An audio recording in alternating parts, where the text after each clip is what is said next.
My name is Kuldip, but mostly known as K. We moved here in 1984 after my husband lost his job in the recession in the 80s. And it was sort of decided that we'll buy a shop. So we bought an off license in Kettering and we moved here. Been here ever since. I had a story to tell, and one day my daughter knows Caswell, and we met Caswell in other church one day, and she was saying, "Oh, we're doing a workshop. What would change into your life?" And I said, "This would change into my life," and that's why I want to tell my story, and here I am. The title of my story is "Die to Live." And I hope people sort of don't get frightened of death. I hope that's what they take away with them, not to be frightened of death. I am in total bliss, being surrounded by love and light, one with the whole creation.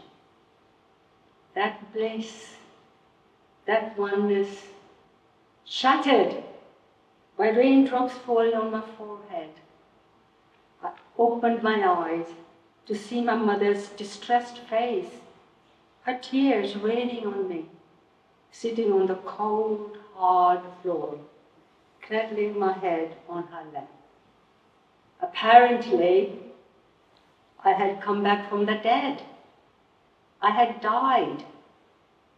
My mother's tears brought me back from that amazing bliss where I wanted to stay forever and ever.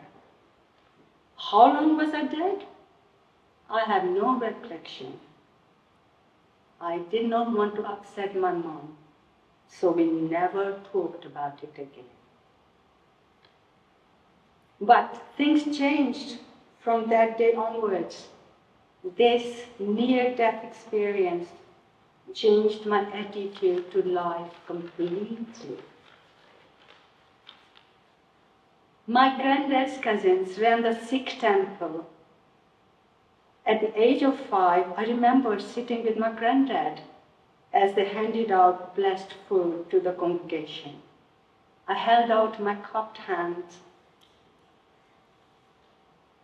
to receive the blessed food. His cousins gave food to everyone, but when they got to us, they turned away, leaving my tiny hands empty. From that day onwards, I no longer believed in God. I couldn't understand why men of God would treat anyone that way, let alone their own family. But now, there was no question in my mind about the existence of God, because I had just been with Him in His wonderful love and light. I used to be an academic. Maths was my thing.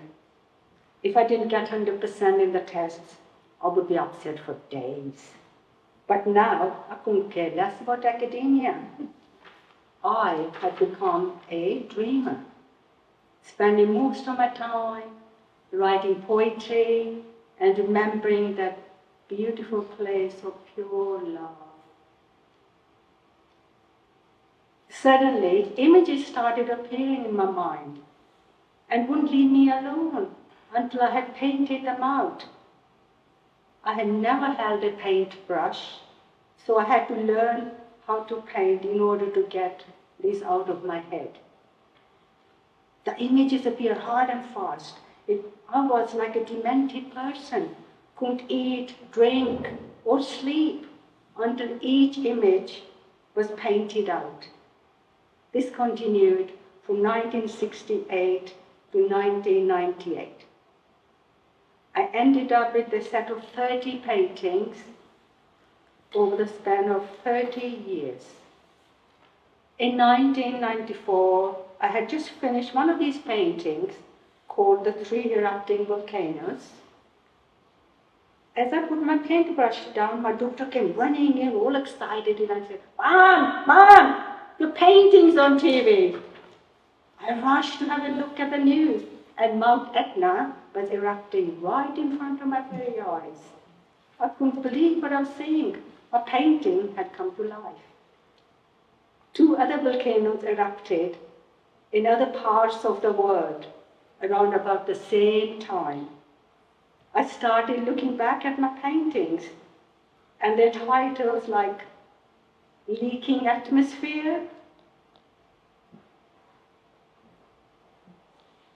Radiation Burns,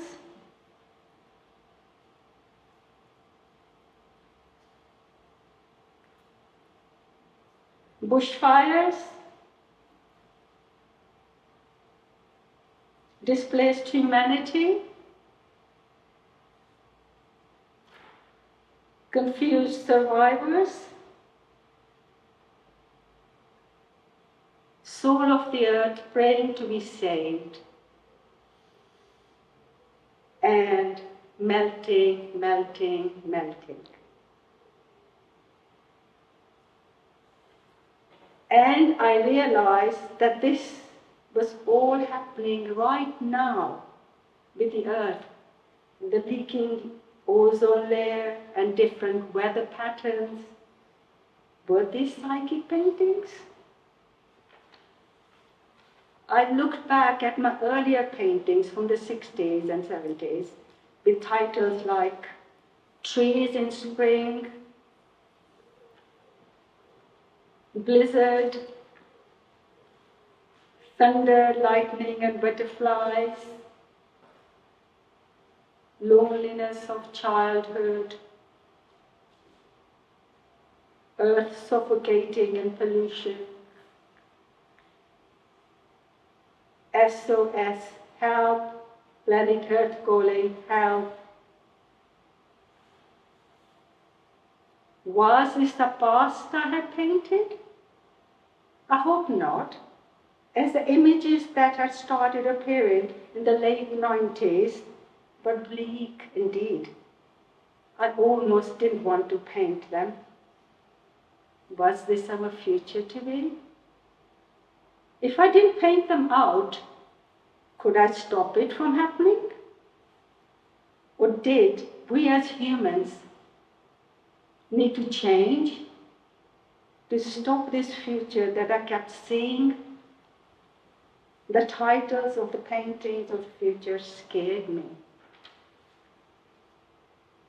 Raped land. Seas have evaporated. Vegetation is burnt. Dear God, what can I eat?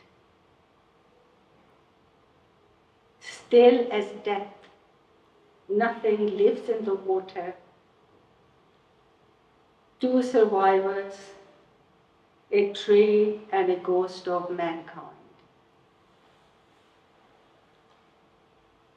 I had to die to completely change.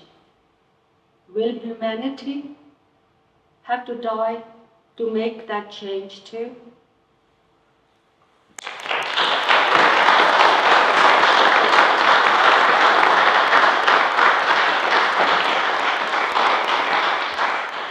It's a relief because I need to get the message out, and I was very nervous to start with, but now feeling sort of relieved that I don't want anyone to be afraid of death. That's it. That was the message.